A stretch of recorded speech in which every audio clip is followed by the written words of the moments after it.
When the bully hurt my daughter, and the school simply said boys will be boys, I decided to show them what happens when a parent doesn't stand idly by. I was working from home when I heard a snipping sound coming from my daughter's room. I walked in to find Amelia surrounded by locks of her own blonde hair, tears streaming down her face. I knelt beside her, gently taking the scissors from her hands.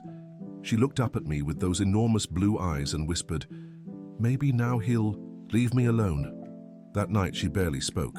She just kept repeating that it didn't matter anymore and went to sleep with her hair a mess. I spent 3 days trying to get something out of her.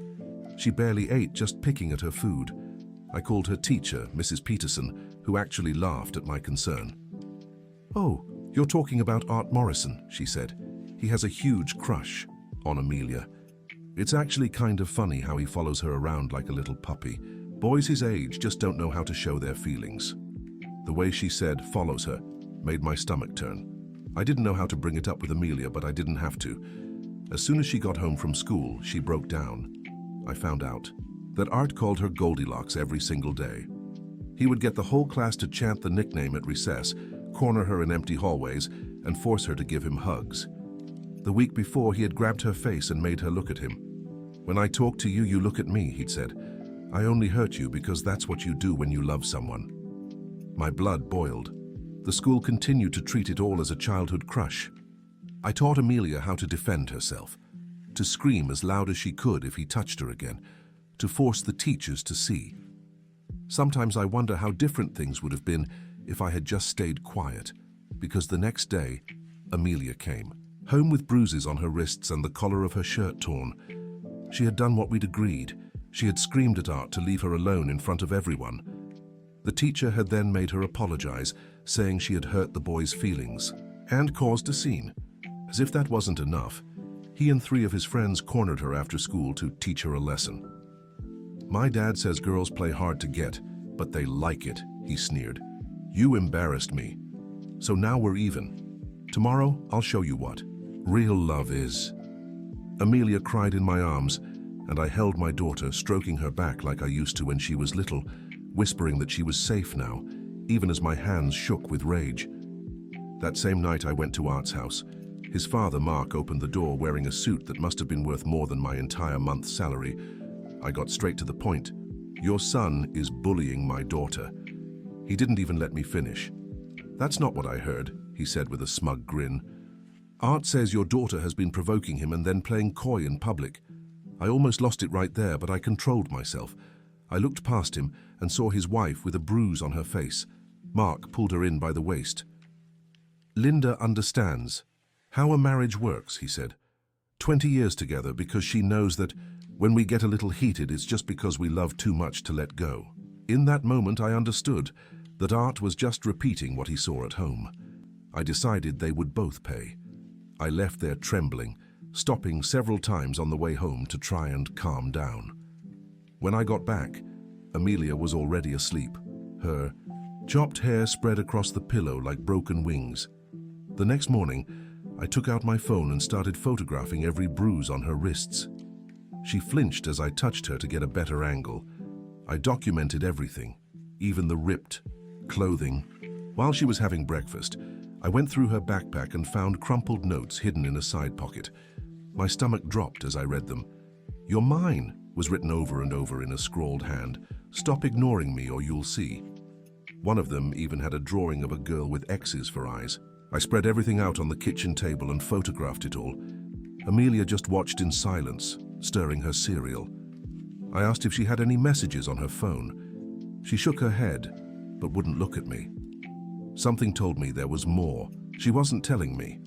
That afternoon, the principal called, not about Art, but about Amelia. "Mr. Thompson, I'm concerned about your daughter's behavior. She's been acting out, seeking attention in negative ways. Have you considered psychological counseling? Sometimes children rebel because of problems at home." I gripped the phone until my knuckles turned white. "My daughter is covered in bruises because she was assaulted yesterday." Mrs. Peterson mentioned that. She said Amelia caused quite a disturbance. Yes, she embarrassed Art in front of his classmates. We can't allow students to create a hostile environment. He ended by suggesting it might be best to move Amelia to a different class. away from her friends, away from any witnesses. 2 days later, it happened. Amelia came home and went straight to her room without a word. When I knocked on the door, she was sitting at her desk, staring into space. "They moved me," she said softly, "to Mrs. Hoffman's class. None of my friends are there, but Art is still in Mrs. Peterson's class with everyone else."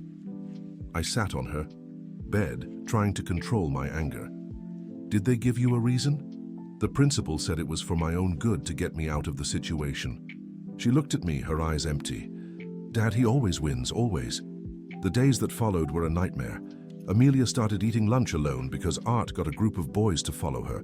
They would surround her table, make kissing noises, and laugh when she ignored them. The lunch monitors pretended not to see a thing. She tried to eat in the library, but the librarian kicked her out, saying Art had complained that she was damaging the books. I installed a recording app on Amelia's phone after explaining why, and she agreed immediately, desperate for help. The first recording broke my heart. It was Art cornering her at the water fountain. "My dad knows people on the school board," he threatened. "He said if you don't start being nice to me, he'll make your dad lose his teaching job. You want to see your dad unemployed? Then smile when I come near you." With that proof, I scheduled a meeting with the superintendent. I carefully prepared everything, photos, recordings, all the documentation showing how the school had failed to protect my daughter. But as soon as I arrived at his office, the secretary gave me a strange look. "Oh, Mr. Thompson, Dr. Reyes is already waiting for you." The meeting was a complete disaster.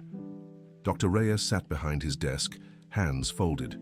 He barely glanced at the evidence I brought. "Mr. Morrison has already been here," he said calmly. "He's very concerned about your daughter's emotional state. It seems she's become obsessed with his son, stalking the boy and making false accusations because he doesn't return her feelings." "That's a lie," I countered, pushing the photos toward him. "Look at these bruises, listen to these recordings." He didn't even bother to look, just pushed everything back. Children can be very creative when they want attention. And recordings can be edited, taken out of context. "Mr. Morrison showed me some disturbing emails you allegedly sent to other parents about his family. It's starting to look like you're the one doing the harassing." I had never sent any emails, but it was useless to argue. He had already chosen a side. After that meeting, strange things started to happen. At least one of my car tires was flat. Every morning. The first time I thought it was a coincidence. By the fourth, I knew it wasn't. I found small nails scattered near the garage, placed there intentionally. Then came the night. Amelia woke me up at 2 a.m. She was standing by my bed, trembling. "Dad, he sent me pictures." She handed me her phone with shaking hands. When I saw the images, my heart froze. They were photos taken from outside her bedroom window, from different angles on different nights. In one, you could see her shadow behind the curtains. I called the police immediately. 2 officers showed up an hour later, looking bored. They jotted down a few notes, glanced at the photos, and shrugged. Without proof it was the Morrison kid, there's not much we can do. It could be anyone. Maybe installing security cameras would help. Neither Amelia nor I slept that night. The following evening, around 8 p.m., someone knocked on our door. I looked through the peephole and saw Linda Morrison alone. When I opened the door, the porch light revealed a fresh black eye. "I need to talk to you," she murmured, glancing nervously behind her. "About Mark, about what he's been teaching, art." I let her in and made her some tea. She sat at the kitchen table, her hands trembling as she held the mug. "He's installed cameras all over the house," she said after a moment. "He's teaching Art how to track cell phones, how to follow people without being seen. He says that's how you take care of what's yours." She pulled a flash drive from her purse. "I copied files from his computer, videos from the house cameras. You need to see what he's been teaching our son." I plugged the flash drive into my laptop while Linda stared at her tea. The first video showed Mark and Art in the home office. Mark was demonstrating something on Linda herself, grabbing her arm and pulling her toward him. "See how she tries to get away at first," he said to Art. "That's normal. Women need to be controlled. They'll thank you for it later." In the video, Linda's face was a mask of resignation. Art watched, fascinated, as his father showed him pressure. points on how to restrain someone without leaving marks. Your mother learned years ago that fighting back only makes it worse. A smart woman knows her place. I saved everything immediately, making multiple backups. Linda told me more about Mark's connections, his position on the school board, the people he had in his pocket. If you're not careful, he'll destroy your life, she warned. He's done it to others before. As soon as she left, I spent the entire night compiling everything into a dossier, but I knew I had to be careful. Mark had already turned the school administration against me. The next morning, I tried to present the evidence to the school board. I had barely started speaking when Mark stood up at the table with that self-satisfied smile. Mr. Thompson has been harassing my family for weeks. His daughter is obsessed with my son, and instead of addressing it, he's enabling her fantasies. I propose we table this discussion until Mr. Thompson seeks psychological help for the girl. They all voted in favor. Things got worse quickly. Amelia came home from art class covered in paint, her favorite sweater ruined. Trembling, she told me that Art had cornered her during a project, pulled her hair, and tried to cut a lock with scissors. "It's for my collection," he'd said. She had pushed him hard, making him fall into the paints. The teacher walked in just as Art was crashing into the shelves. She saw the mess, heard Art yelling, and immediately blamed Amelia. "Detention for a week," she announced, "and you'll clean all of this up." During Amelia's first detention, Art and 5 of his friends surrounded the windows, pressing their faces against the glass, making obscene gestures and silent threats. The monitor pretended to be engrossed in his phone. That night, I decided to pull Amelia out of school. "You're going to be homeschooled," I told her, "at least until we sort this out." Her relief was devastating. "Thank you," she whispered, hugging me tighter than she had in years. But Mark Morrison wasn't done. 3 days after we started homeschooling, a social worker knocked on our door. "We received a concerning report," she said, holding up official-looking papers about educational neglect and isolation. "I need to assess Amelia's living conditions." When she introduced herself as Sarah Chen, something felt familiar. She conducted the interview professionally, but I noticed her gaze lingering on the files spread across my table. When she asked to speak with Amelia alone, I hesitated, but agreed. They were in the room for an hour. When they came out, Sarah's expression had changed. "Mr. Thompson," she said, "we need to have a different kind of conversation. About the Morrisons. I'm Linda Morrison's cousin. I've watched Mark hurt her for 15 years.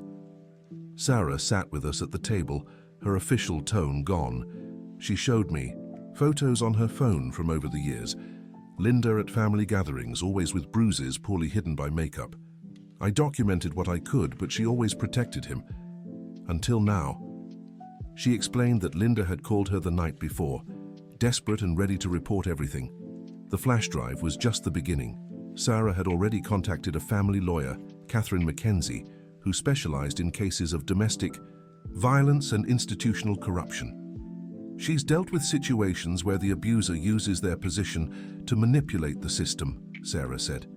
"She knows how to build a solid case." The next morning, I was at her downtown office. Catherine was younger than I expected, with a sharp gaze that missed nothing as she reviewed all our evidence. She spent 3 hours going over every detail, asking precise questions. When she finally looked up, her expression was serious but determined. "Mark Morrison has done this before," she said, pulling out a thick file. 3 other families had reported him over the past 10 years. All of them were discredited, isolated, and eventually moved away. But none of them had what we have now: Linda's cooperation and Sarah's documentation. Catherine laid out a plan. We needed more evidence, specifically of Mark's direct involvement in the harassment. She guided me on exactly what to record and how to legally protect ourselves. That afternoon, Amelia showed me something she'd been hiding. More pictures on her phone, but these were different. They were screenshots from a group chat where Art was directing other boys. "Make it so she can't eat anywhere. Block the hallway so she has to talk to me. My dad says if enough people say she's crazy, everyone will believe it." I forwarded everything to Catherine immediately. She replied within minutes, telling us to back it up in multiple places. 2 days later, our doorbell camera caught something terrifying at 3 a.m. Someone with Art's build was spray painting threats and crude drawings on our fence. It was all recorded in clear detail. When I went outside to check the damage, I noticed something else. The garden hose had been cut and water was flooding the side of the house. They had also tampered with an outdoor electrical outlet. Luckily, the circuit breaker had tripped before a fire could start. I called the police again, but this time I mentioned Catherine Mackenzie's name. The officer's attitude changed instantly. They photographed everything, were cautious and assured me a full report would be filed. That night, Catherine called with news. Linda came to my office today. She brought 20 years' worth of journals documenting Mark's abuse. Names, dates, specific incidents, and she brought security system recordings from the house that Mark has no idea she copied. The recordings were sickening. Mark teaching Art how to intimidate girls. Never leave marks where teachers can see. If she tells, say she's jealous, that she wants attention. Remember, son, fear is stronger than love. When they're scared, they'll do anything to make it stop. But the most disturbing audio was recent. It was Mark telling Art exactly how to tighten the screws on Amelia. Her father is getting too brave. It's time to show them what happens when people defy us. Start with the house. Make them feel unsafe. Everywhere. The next day, Catherine filed for an emergency protective order. The hearing was set for the following week, but she warned us that Mark might try to escalate things once he was served. She was right. The day after the papers were delivered, 3 members of the school board showed up at our door. They stood on the porch in an intimidating posture, led by a man who introduced himself as Robert, the board president. "Mr. Thompson, we're concerned about your conduct as an educator," he said, reading from a prepared statement. "We have reports that you are coaching your daughter to make false accusations. This is a serious ethical violation that could jeopardize your teaching license." I recorded everything with my phone in my shirt pocket. "You're threatening my job because I'm defending my daughter from assault." Robert's face turned red. "No one is threatening anything. We're simply suggesting this can all be resolved discreetly. If you cooperate, Mr. Morrison is prepared to guarantee your employment if you drop the accusations." "Get off my property," I said calmly, "and tell Mark Morrison these intimidation tactics won't work." As they were leaving, Robert fired one last warning. "You have no idea who you're up against. Mark Morrison has connections you can't even imagine." Later, Linda called from Sarah's house where she was staying. Her voice was tense but firm. "Mark is getting desperate. He's been calling everyone, trying to control the narrative. But I found something else. The notebook where he's written down his manipulation strategies for years. It has names of people he's blackmailed, favors he's called in, everyone's weak spots." She had photographed every page before she left. The notebook exposed a web of manipulation in our small town. School officials, business owners, even police officers who owed Mark favors or were afraid of him. When Catherine saw the photos, she was ecstatic. "This changes everything. This isn't just about your family anymore. This is a pattern of corruption and abuse." We spent the next 3 days preparing for the hearing. Catherine coached Amelia on how to testify, keeping her focused on the facts. My daughter was brave, even as her hands trembled while she practiced recounting what Art had done. The harassment didn't stop, but Art got careless. He was caught on school cameras, leaving threatening notes in other students' lockers, trying to turn more people against Amelia. The principal, suddenly concerned about his own liability, actually called to apologize for his earlier stance. On the day of the hearing, the courtroom was packed. Word had spread, and several other families had shown up, parents of students, who had also suffered from Art's bullying, women who saw themselves in Linda's story. Mark arrived with an expensive lawyer, oozing confidence, but his demeanor changed when he saw Linda sitting with our legal team. His face shifted from surprise to anger to a cold mask. The judge, Roberta Catherine, was known for her no-nonsense attitude. She reviewed the evidence rigorously, asking direct questions. When Catherine played the recordings of Mark teaching Art how to intimidate, the room fell silent. Amelia testified with impressive composure, recounting how the harassment escalated, the constant fear she felt, and how the school had failed to protect her. When Mark's lawyer tried to insinuate she was exaggerating, she simply took out her phone, and showed the judge the pictures Art had taken from her bedroom window. "He sent these at 2:47 a.m., she murmured, with a message that said, 'Sweet dreams. Goldilocks. I haven't been able to sleep right since.' That's when everything shifted.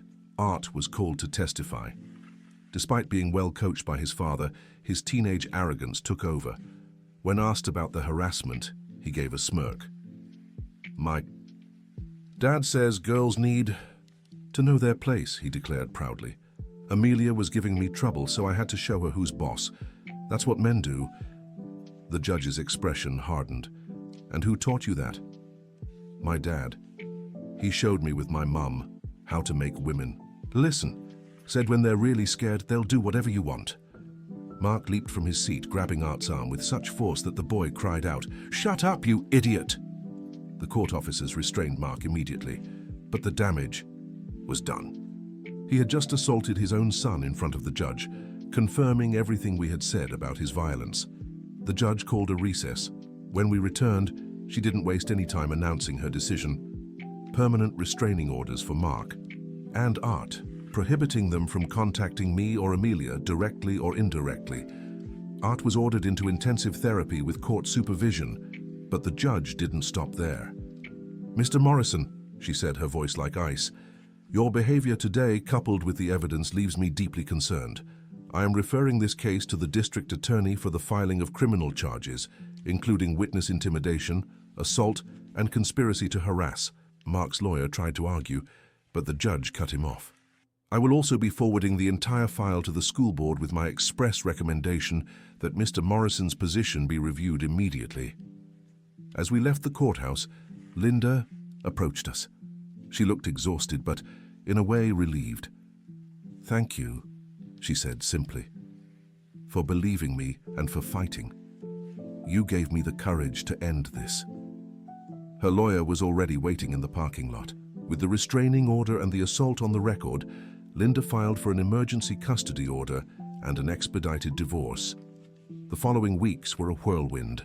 Mark was arrested on multiple charges after the DA reviewed the evidence. His bail was set high due to the proven intimidation tactics.